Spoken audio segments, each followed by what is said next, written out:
സങ്കീർത്തനങ്ങൾ അധ്യായം 66. ദൈവമേ, നിന്റെ വേദപ്രമാണത്തിൽ അടങ്ങിയിരിക്കുന്ന അത്ഭുത കാര്യങ്ങളെ കാണുവാൻ എൻ്റെ ഉൾക്കണ്ണുകളെ പ്രകാശിപ്പിക്കണമേ. ആമീൻ. സകല ഭൂമിയുമേ കർത്താവിനെ സ്തുതിപ്പിൻ, തൻ്റെ തിരുനാമ ബഹുമാനത്തിന് പാടുവിൻ. നിന്റെ പ്രവൃത്തികൾ എത്ര ഭയങ്കരങ്ങൾ എന്ന് ദൈവത്തോട് പറയുവിൻ. നിന്റെ ശക്തിയുടെ ബഹുത്വത്താൽ നിന്റെ ശത്രുക്കൾ നിനക്ക് കീഴടങ്ങും.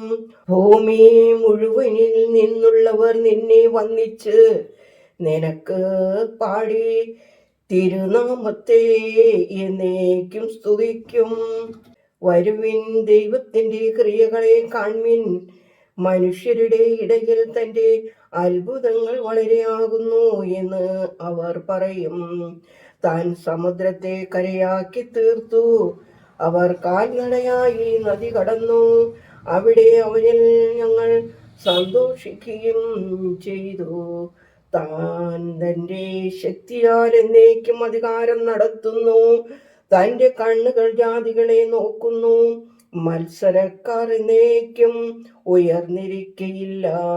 ജാതികളെ, ദൈവത്തെ വാഴ്ത്തുവിൻ. തൻ്റെ സ്തുതിയുടെ ശബ്ദം പ്രസിദ്ധമാക്കുവിൻ. എന്തെന്നാൽ താൻ നമ്മുടെ പ്രാണനെ ജീവനോടെ കാത്തു, നമ്മുടെ കാലിളകുവാൻ സമ്മതിച്ചതുമില്ല. ദൈവമേ, നീ ഞങ്ങളെ പരിശോധിച്ചു. വെള്ളി സ്ഫുടം ചെയ്യുന്നത് പോലെ നീ ഞങ്ങളെ സ്ഫുടം ചെയ്യും. നീ ഞങ്ങളെ വലയിൽ അകപ്പെടുത്തി ഞങ്ങളുടെ അരകളിൽ ഞെരുക്കമുണ്ടാക്കി. ഞങ്ങളുടെ തലയ്ക്ക് മീതെ മനുഷ്യൻ കയറുമാറാക്കി. ഞങ്ങളെ തീയിലും വെള്ളത്തിലും കൂടി കടത്തി ആശ്വാസത്തിലേക്ക് കൊണ്ടുവന്നു. ബഹുമതിപൂർവം ഞാൻ നിന്റെ ഭവനത്തിലേക്ക് വന്ന് എൻ്റെ നേർച്ചകളെ നിനക്ക് കഴിക്കും. അവയെ കുറിച്ച് ഞാൻ ആപത്തുകാലത്ത് അത്തരം തുറന്ന് എൻ്റെ വായ് കൊണ്ട് സംസാരിച്ചവയാകുന്നു. ഞാൻ മുട്ടാടുകളെ സുഗന്ധബലിയോടുകൂടി പുഷ്ടിയുള്ള ഹോമയാഗങ്ങളായി നിനക്ക് കഴിക്കും. ഞാൻ കാളുകളെയും നാട്ടുകൊറ്റന്മാരെയും യാഗം കഴിക്കും. വരുവിൻ, ദൈവത്തിൻ്റെ എല്ലാ ദാസന്മാരുമേ കേൾപ്പിൻ. താൻ എൻ്റെ ആത്മാവിന് ചെയ്തിട്ടുള്ള കാര്യങ്ങളെ ഞാൻ നിങ്ങളോടറിയിക്കാം.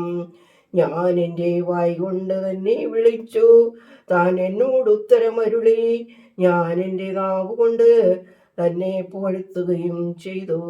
കർത്താവേ, നീ എൻ്റെ ഹൃദയത്തിൽ വഞ്ചന കണ്ടെങ്കിൽ എന്നെ രക്ഷിക്കയില്ലായിരുന്നു. എന്നാൽ ദൈവം എൻ്റെ അപേക്ഷയുടെ ശബ്ദം കേട്ടു. എൻ്റെ പ്രാർത്ഥനയും എന്നിൽ നിന്ന് തൻ്റെ കൃപയും നീക്കിക്കളയാത്ത കർത്താവ് വാഴ്ത്തപ്പെട്ടവനാകുന്നു. ദൈവമേ, സ്തുതി നിനക്ക് യോഗ്യമാകുന്നു. ഭാരകുമോ